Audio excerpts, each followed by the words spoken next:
খিলঞ্জীয়া মানুহ আজি কিছুদিন ধৰি আমি দেখিছোঁ যে এইটো বড়ো জনগোষ্ঠীৰ লোক। কেইদিনমান আগত মাজবাটত মই নিজে গৈ थार बिजिरनाय जास्टिस नागिरनानै रेलि खालामनाय जादों, धरना होनाय जादों। आरो लोगोसे दुधनैयाव जोङो दुलाराय बर' फरायसा आफाद, राभा फरायसा आफाद आरो गासै हारि माहारिनि आफादफोरा ज' लोगो नांनानै अखा जुब जुब हानाय समनि गेजेरावब्लाबो जोङो मोनसे सुबुं गौमा आरो सुबुं रेलि खालामनाय जादोंमोन। आरो बिनि गेजेरजों जोङो जास्टिस नागिरनाय जादोंमोन। भिक्टिम परियाल हिरण्मय खाख्लारिनि न'खर आरो सानै माइनर गार्ल जाय बिथांमोनखौ रेप खालामनाय जादोंमोन, बिथांमोननि न'खरनो कम्पेनसेसन होनांगौ।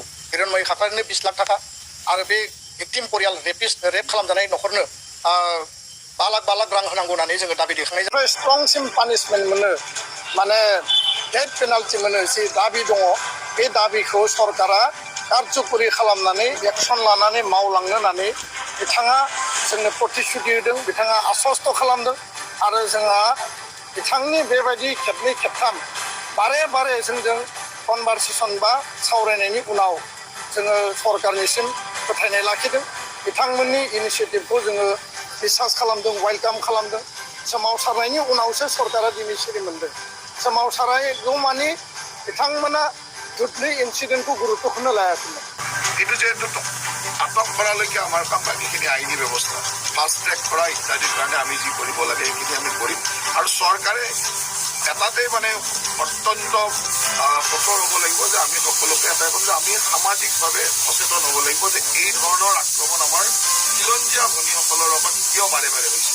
তাৰ কাৰণে আমি কঠোৰ হ'ব লাগিব আৰু এইটো কঠোৰ আমি হ'মেই। ধৰা 3 তাৰিখ আৰু 5 তাৰিখৰ ঘটনা অত্যন্ত গৰ্হিত ঘটনা আৰু আমি সকলোৱে এই কথাটোত মনত অত্যন্ত আঘাত পাইছিলোঁ। নিৰ্বাচনৰ সময়ৰ কাৰণে আমি চৰকাৰখনে সেই ধৰণে কাম কৰিব নাই, সেই সক্ৰিয়তাৰে ইমিডিয়েটলি আহি এই কামটো কৰিব পৰা নাছিলোঁ। কিন্তু আজি মাননীয় মুখ্যমন্ত্ৰী মহোদয়ৰ নিৰ্দেশত মই ভুক্তভোগী পৰিয়ালক আহি লগ কৰিলোঁ। তেখেতৰ নিজৰ সন্তান ল'ৰা এটা হেৰুৱাইছে, গতিকে আমাৰ নিজৰ ভাতৃ এজন হেৰুৱাইছে। আমাৰ ভাতৃ হেৰুৱাৰ লগে লগে ভগ্নী ধৰ্ষিতা হৈছে। এই কথাবিলাক আমাৰ কাৰণে অত্যন্ত দুখজনক। আৰু এইখন অসমত খিলঞ্জীয়া মানুহ আজি কিছুদিন ধৰি আমি দেখিছোঁ যে এইটো বড়ো জনগোষ্ঠীৰ লোক। কেইদিনমান আগত মাজবাটত মই নিজে গৈ আহিছোঁ, তাত গোৰ্খা সম্প্ৰদায়ৰ ভগ্নী এগৰাকী, মাজবাটত তাৰ পৰা ঢেকীয়াজুলিত আমাৰ আদিবাসী বাগানৰ ভগ্নী এগৰাকী। এই ধৰণে এটা বিশেষ সম্প্ৰদায় বাৰে বাৰে আমাৰ জীয়ৰী বোৱাৰী, আমাৰ ভগ্নীক এনেকুৱা ধৰণৰ অত্যাচাৰ কৰিছে আৰু এইটো অত্যন্ত গৰ্হিত আৰু এইটো সহ্য কৰা নহয়।